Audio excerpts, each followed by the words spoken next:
சென்னையிலிருந்து சுமார் 50 கிலோமீட்டர் தொலைவில் காஞ்சிபுரம் மாவட்டம் திருப்போரூரில் அமைந்துள்ள அருள்மிகு கந்தசுவாமி திருக்கோவில்.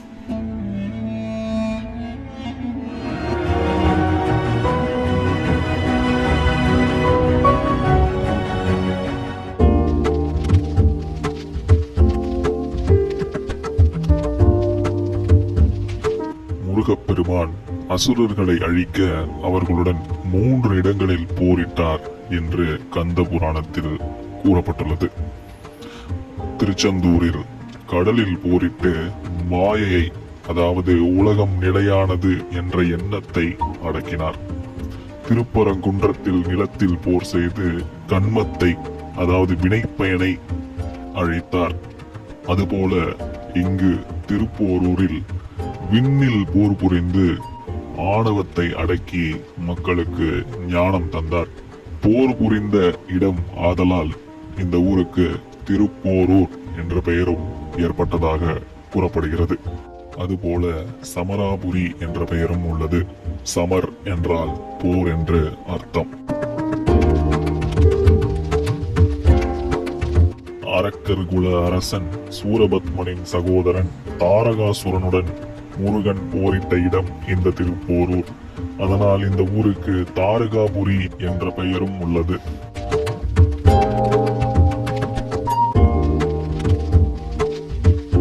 திருத்தேர் சூழ் மதில் ஏறார் தூபிகள் அடுக்கார் மாளிகையே நீல் ஏர் உல திருப்போரூர் உரை தேவா தேவர்கள் பெருமாளே என்று அருணகிரிநாதர் அவர்கள் தனது திருப்புகழில் திருப்போரூரை பாடியுள்ளார்.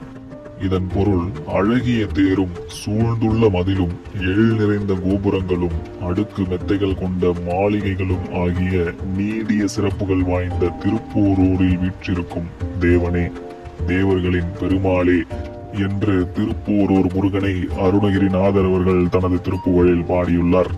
இந்த பாடலில் இடம்பெற்றிருக்கும்படி அருணகிரிநாதர் அவர்கள் வாழ்ந்த காலத்தில் இந்த திருக்கோவில் சிறப்பாக இருந்துள்ளது.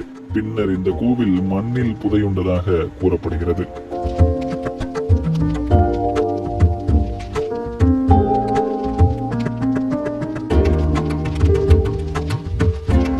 இந்த கோவில் மண்ணில் புதையுண்டு இருக்கிறது என்பது 17ஆம் நூற்றாண்டில் மதுரையில் வசிக்கும் சிதம்பர சுவாமிகள் அவர்களின் கனவில் தோன்றியுள்ளது. சிதம்பர சுவாமிகள் அவர்கள் மதுரையிலிருந்து இங்கு வந்து பனை மரங்கள் நிறைந்திருந்த காட்டுப்பகுதியாக இருந்த இந்த இடத்தில் கோவிலை தேடினார்.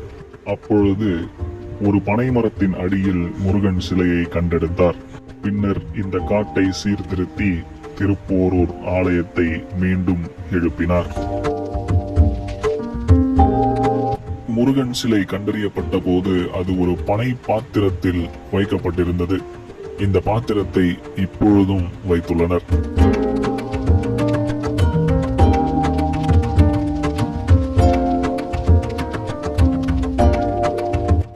இங்கு முருகன் சுயம்பு மூர்த்தியாக தோன்றியவர்.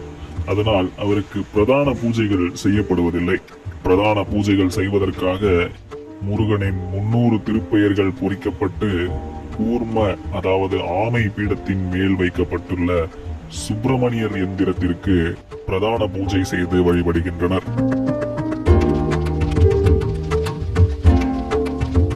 கருவறையின் எதிரில் யானை வாகனமும் கணபதி, தண்டாயுதவாணி, பிரம்மசாஸ்தா, துர்க்கை, அகத்தியர், நாகராஜா, வீரபாகு, வீரபத்திரர் சன்னதிகளும் ஆலய உட்பிரகாரத்தில் உள்ளன. கருவறைக்கு பின்புறம் விநாயகர், சந்திரசேகரர், சோமஸ்கந்தர், பிரம்மா, தேவேந்திரன், நந்தி, சண்டேசர், மாத்ரு சண்டேசர், அஸ்திரதேவர், உபதேசமூர்த்தி ஆகியோர் சன்னதிகளும் அமைந்துள்ளன. ஓம் என்ற சொல்லுக்கு சிவபெருமானுக்கு அர்த்தம் சொல்ல சிவபெருமானது மடியில் முருகன் அமர்ந்து பார்த்தபடி அமைந்திருக்கும் சிலை வடிவம். இந்த வடிவமே உபதேசமூர்த்தி என்று அழைக்கப்படுகிறது. இந்த வடிவத்தை வேறு எந்த கோவிலிலும் பார்க்க இயலாது. இந்த கோவில் ஓங்கார அமைப்பில் அமைந்திருக்கிறது. அதாவது சுவாமியை தரிசித்துவிட்டு வெளியேறும் போது சன்னதியில் இருந்து பார்த்தால் முன்னால் செல்பவர்களின் முதுகு தெரியாது. இவ்வாறு நுட்பமாக இந்த கோவில் கட்டப்பட்டுள்ளது.